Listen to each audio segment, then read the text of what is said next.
Princess Lyra of the Vakal Dominion was born among stars that never slept.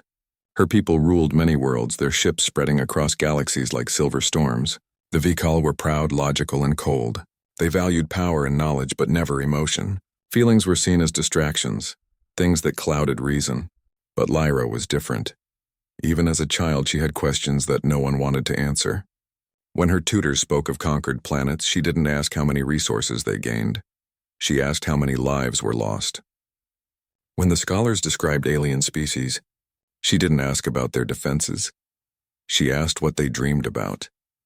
Her curiosity was endless, and for her people dangerous. One day, while studying the ancient archives, Lyra came across data from a small blue planet, Earth. The Vakal had once observed humans but never bothered to contact them. They saw the species as primitive, too emotional to be of value. The report said, humans reproduce through biological exchange for genetic propagation. It sounded mechanical, simple, boring. But when Lyra accessed human cultural data, their books, music, art, and films, she found something that shook her. Humans spoke of reproduction not as a mere biological act, but as something filled with emotion, love, passion, care, sacrifice. They created songs about holding each other, poems about missing someone, paintings that showed two hearts beating as one. Lyra didn't understand. The word love had no translation in her language. The closest term meant emotional instability, and yet she couldn't stop thinking about it. For weeks, she secretly studied human archives. She watched movies where people risked their lives for each other, read stories of parents dying to save their children, and listened to voices trembling with devotion. Every time she saw humans laugh or cry, something inside her stirred, something warm, confusing, and new. Why?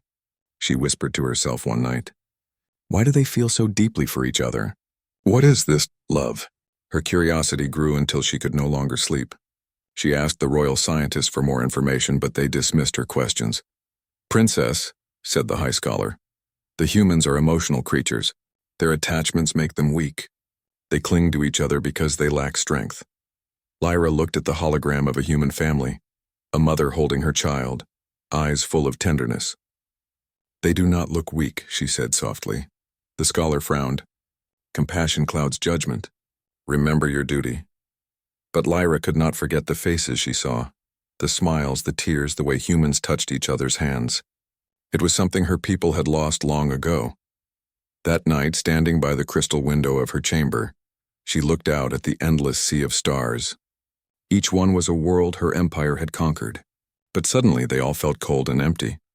Perhaps we are the ones who are weak, she whispered. We have everything except what they have.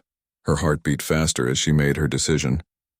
Against every rule, against every law of her empire, she would go to Earth, not as an invader, not as a ruler, but as a student. She wanted to learn what love truly meant. Her journey began in silence. She prepared her ship in secret, downloading every piece of information she could about human society. She practiced their language, their mannerisms, and even their expressions. She studied how they smiled and frowned in front of mirrors, though it felt strange on her perfect Vakal face. Before dawn, she stood in the launch bay, dressed in a simple traveler's suit. The stars reflected in her silver eyes as she activated her ship. The engines hummed softly like a heartbeat waiting to begin. As the ship lifted, the royal towers of the Dominion faded behind her.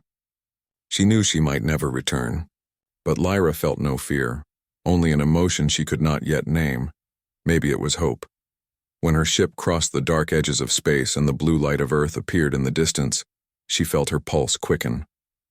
That glowing planet covered in oceans and life looked fragile and beautiful. This is where I will learn, she said quietly. This is where I will understand why they love. And as she descended through the clouds, she didn't know that what she would discover on that tiny world would change not just her, but the fate of two species forever. For the first time in her life, Princess Lyra felt alive, and she hadn't even met a human yet. The night sky above Earth shimmered with quiet peace as Princess Lyra's ship slipped through the clouds.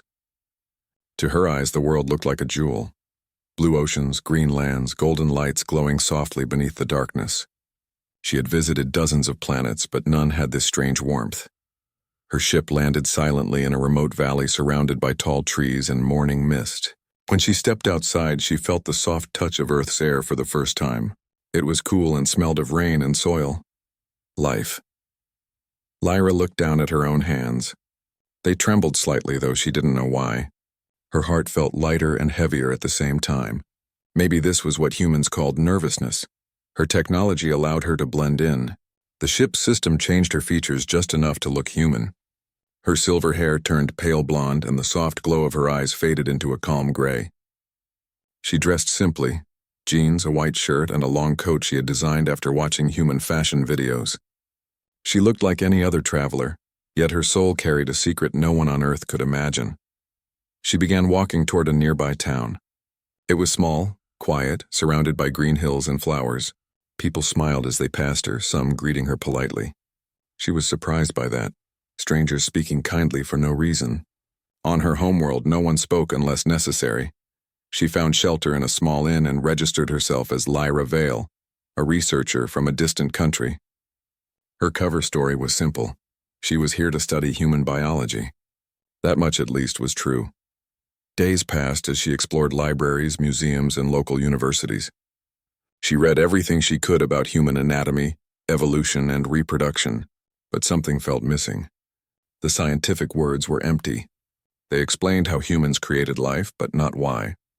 One afternoon, while walking through the university campus, she saw a man sitting under a tree, surrounded by books and papers.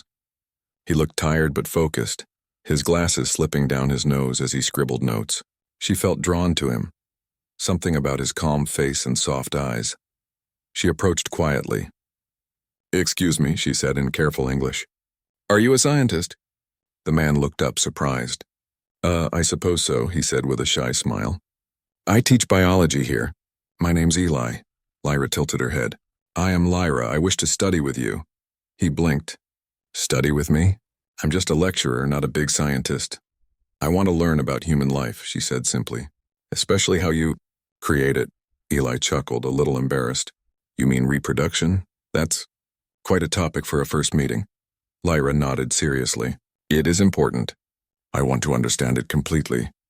Something about her tone, calm but curious, made him pause. She didn't sound like an ordinary researcher. Still, there was sincerity in her eyes, and he couldn't say no. "All right," he said finally. "You can assist me in the lab. We're studying cell growth and development. It might be boring, though." Lyra smiled faintly. Nothing about life is boring. And so began their strange partnership. In the following weeks, Lyra visited the lab daily. She learned fast, faster than any student Eli had ever seen. She memorized every cell function, every chemical reaction, every diagram. But what fascinated her most was not the science itself. It was how humans spoke about it. They used words like miracle, beauty, and creation. For them, life was not just function. It was meaning. Eli noticed her deep curiosity. "You study like someone searching for something," he said one evening. "I am," she replied softly. "I am searching for what makes humans human." He laughed lightly. "That's not in any textbook, I'm afraid." Lyra's gaze softened. "Then perhaps I must find it myself." As days turned into nights, their conversations grew longer. They spoke about science, but also about life, art, and loss. One night, while cleaning the lab, Eli shared something personal. "My wife used to work here," he said quietly. "She passed away 2 years ago. She always said life is precious because it ends." Lyra felt something ache in her chest, a strange pain mixed with warmth. She didn't know why. "You miss her," she whispered. "Every day," he said, eyes distant. "But that's love, I guess. It doesn't disappear, love, that word again." It pulsed in her mind like a heartbeat. She wanted to ask more, but she saw the sadness in his eyes and stayed silent. Later that night, walking alone under the stars, Lyra looked up and whispered, "Love. It hurts, yet humans cherish it. Why?" The stars didn't answer, but deep inside something began to bloom, small, fragile, and bright. Lyra didn't know it yet, but her study of human life had already begun to change her own heart. Days turned into weeks, and the quiet routine between Lyra and Eli began to feel like something more than research. Every morning she would arrive early, waiting by the glass doors of the biology lab before the sun even rose. Eli would walk in with 2 cups of coffee, one always handed to her with a small, tired smile. At first, Lyra didn't understand why humans drank such bitter liquid, but she accepted it anyway. Over time, she realized she liked the warmth, not of the drink, but of the gesture. It made her feel seen. She was learning more than science now. She was learning the small details that made humans alive. The way they laughed to hide pain, how they smiled when nervous, how they cared even when they had nothing to gain. Eli often explained things to her in simple ways. Every cell has purpose, and he said one day, showing her the image of a dividing cell under a microscope. Even the smallest one knows it must connect to others to live. Alone it dies. Together it grows. Lyra looked at the screen, her voice soft. So, life depends on connection.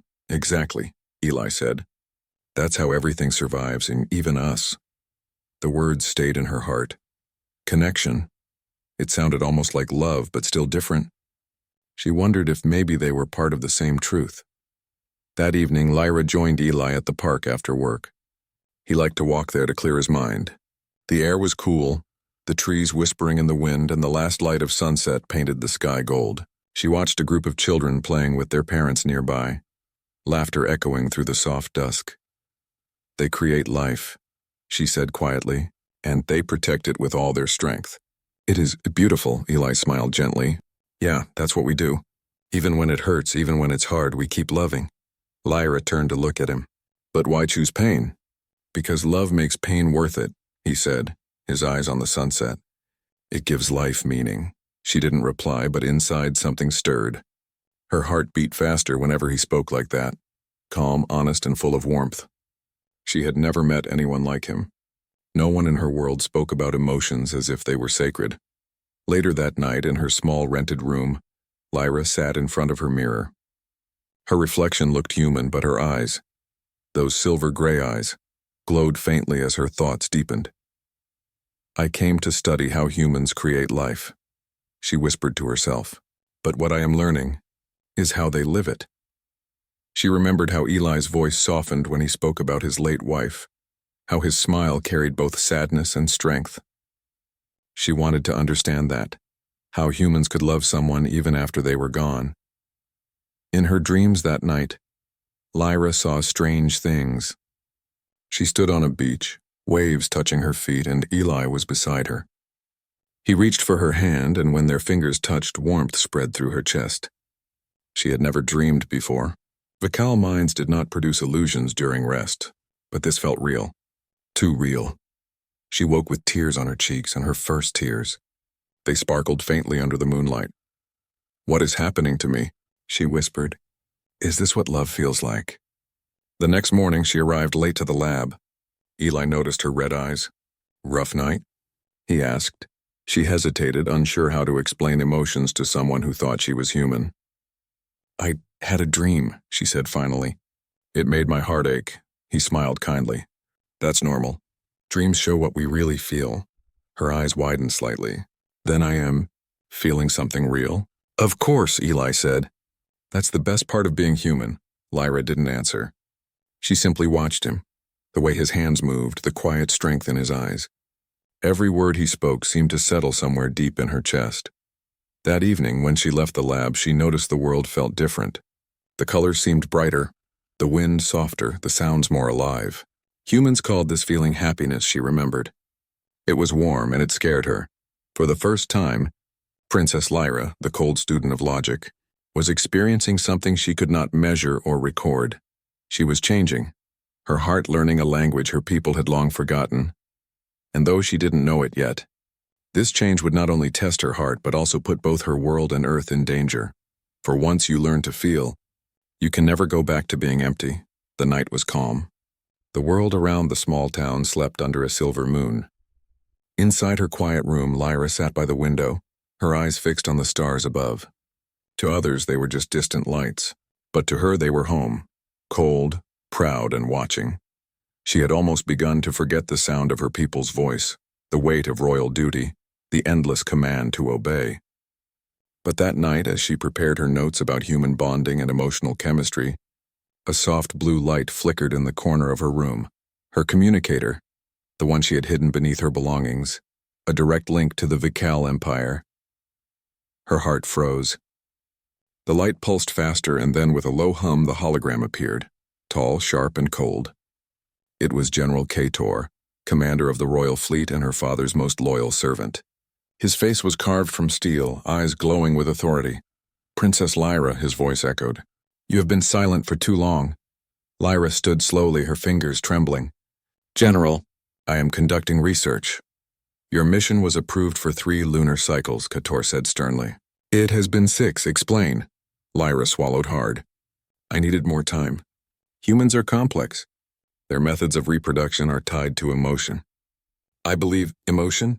The general interrupted, his voice sharp with disgust. "Princess, the council did not send you to indulge in primitive feelings. They sent you to study efficiency." Her heart sank. "But I have found something beyond science," she whispered. "Humans connect life through care, through love. It is not weakness, it is their strength." Kator's eyes narrowed. "You speak like them," Lyra hesitated. "Maybe I have learned from them." The general's expression hardened. "Enough. Your father demands your return. Prepare your ship immediately. If you do not comply, retrieval units will be sent."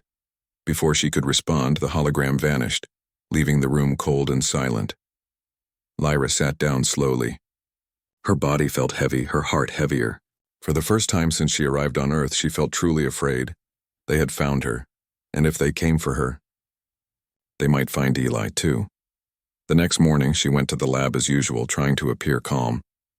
Eli noticed the worry in her eyes instantly. "Lyra," he said softly. "Something's wrong. What happened?" She hesitated. The truth was too heavy to speak, but she could not lie to him. "Not anymore. I am not from your world," she whispered finally. Eli frowned, confused. "What do you mean?" Lyra took a deep breath. Her voice trembled as she spoke. "I am not human. I am from a world far from here, a world that does not understand emotion. They sent me to study your kind, to learn how you create life." For a long moment Eli said nothing, then he laughed softly, as if trying to process what he had just heard. "You're serious?" She looked into his eyes, and he saw the faint glow of silver light return to them, unearthly and beautiful. His smile faded. "Oh my God," he whispered. "You're telling the truth." Lyra nodded. "They want me to return, but if they find me, they will see you as a threat." Eli's voice was quiet but firm.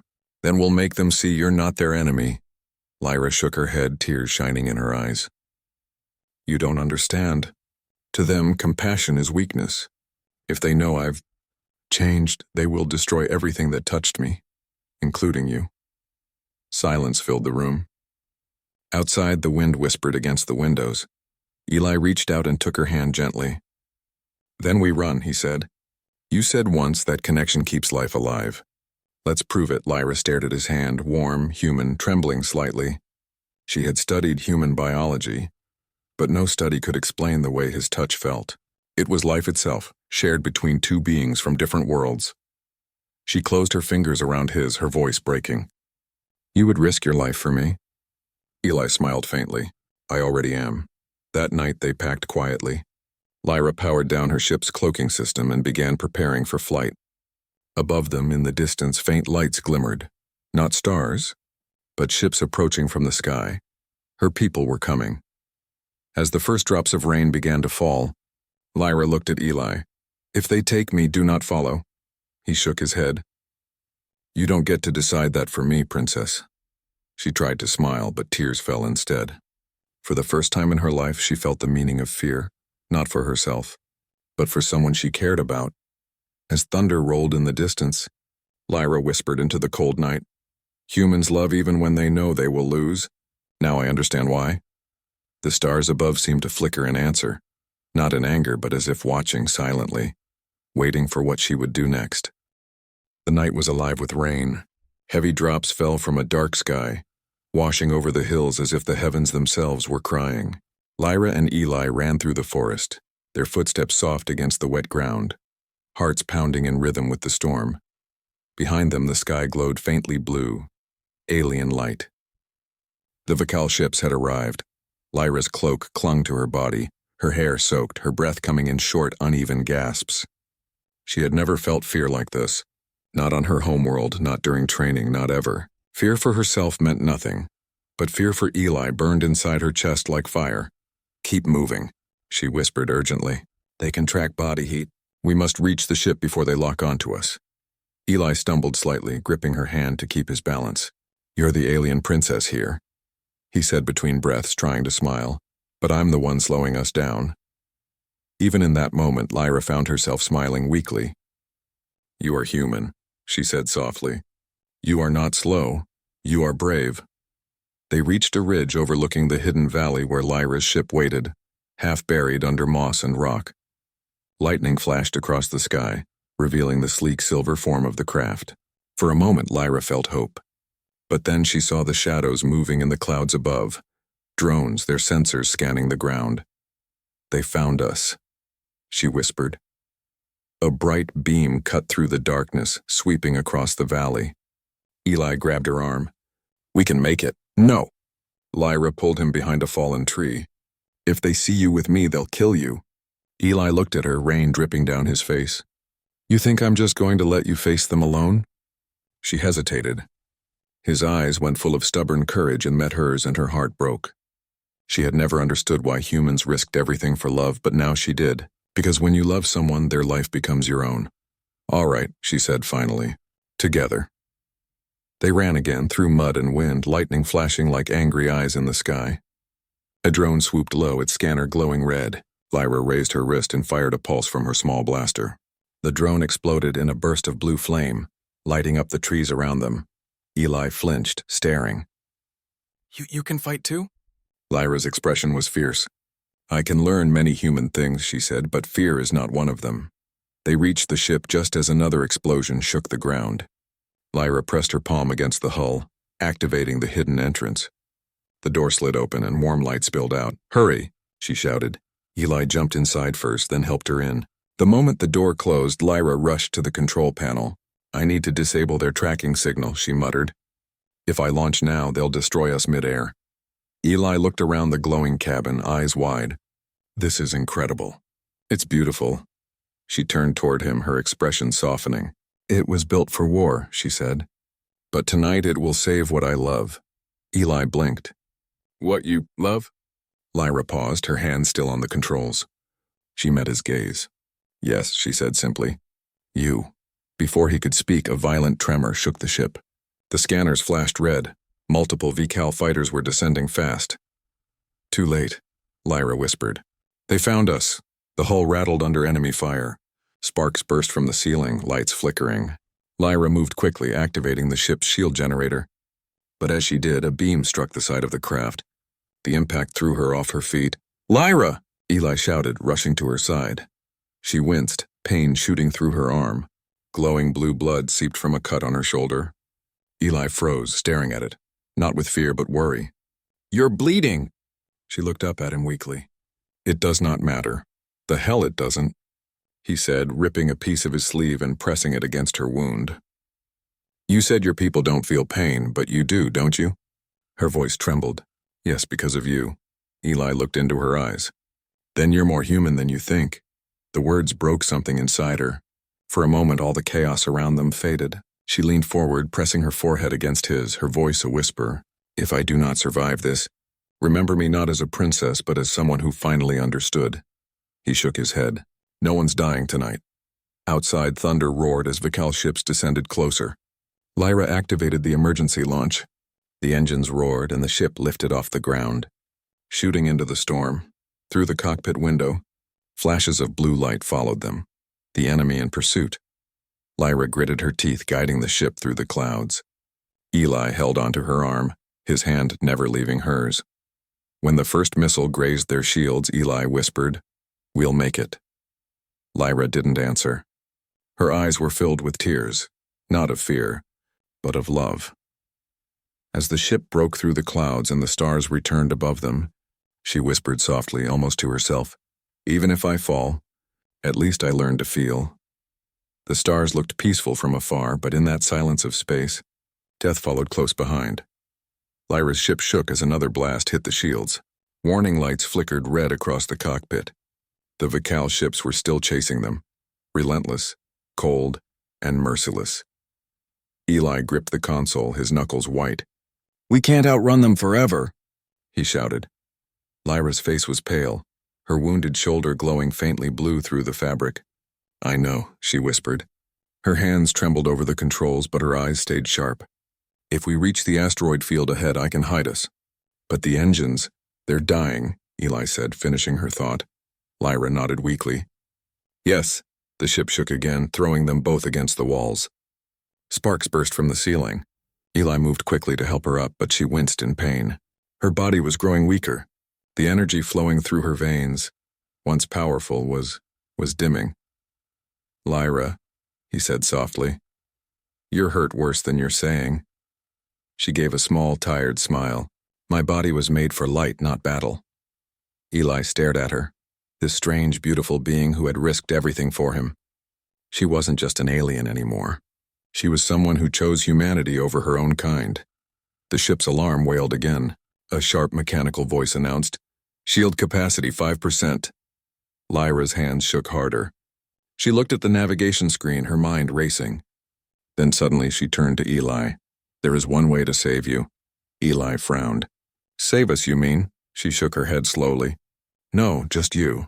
Before he could protest, she pressed a sequence of glowing symbols on the console. A small pod began to rise from the floor, a spherical escape capsule. Eli realized what she was doing. "No, Lyra, don't you dare!" She smiled faintly, even as a tear rolled down her cheek. "It's the only way. The pod will take you back to your planet. You will live. And you? I will stay. Like hell you will." Eli grabbed her shoulders. "You think I'm going to let you die out here? After everything?" She looked into his eyes, her voice trembling. "Eli, I was born to study life, not to take it. But being with you taught me what life really means, and it's not in books or research. It's in feeling, in loving someone enough to give them everything." Her voice cracked. "Even if it means losing yourself." Eli's throat tightened. He wanted to argue, to stop her, but she had already made up her mind. Her royal blood glowed brighter now, the light in her veins pulsing with energy. She walked to the core chamber door, which slid open to reveal a swirling engine of blue light. "Lyra, what are you doing?" She turned, her face calm. "The ship's heart runs on bioenergy. Mine can power it long enough to destroy the enemy ships." "That'll kill you," Eli said, his voice breaking. She nodded. "Yes, but it will save you. And maybe your people." He ran forward and caught her hand. "You don't have to do this." "We'll find another way." She leaned closer, pressing her forehead gently to his. "Humans always believe in another way. That's what I love about you."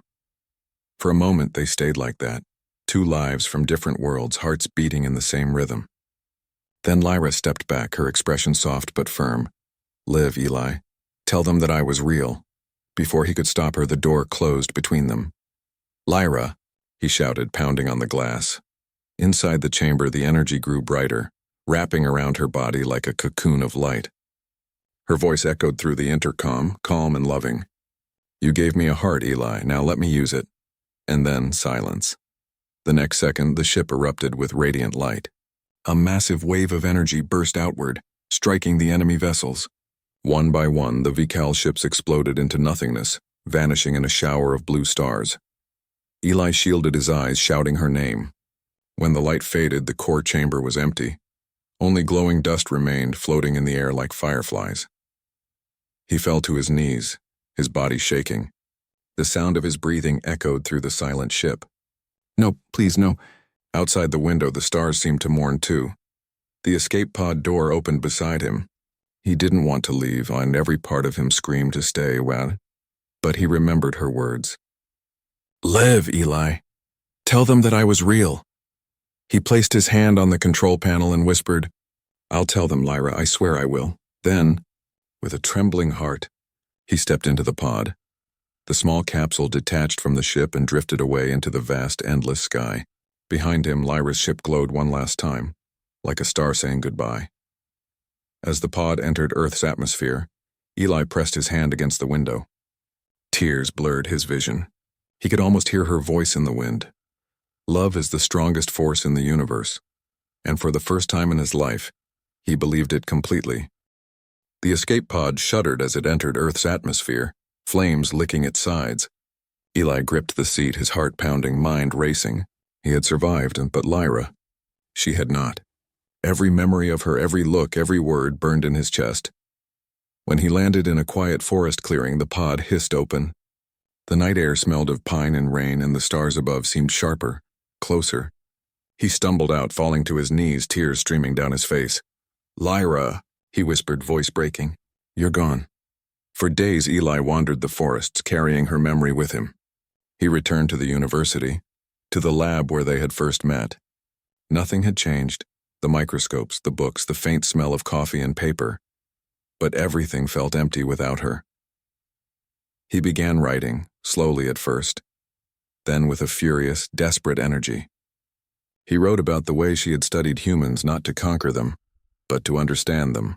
He wrote about her laughter, soft and curious, and her strange alien eyes that glowed when she felt emotion.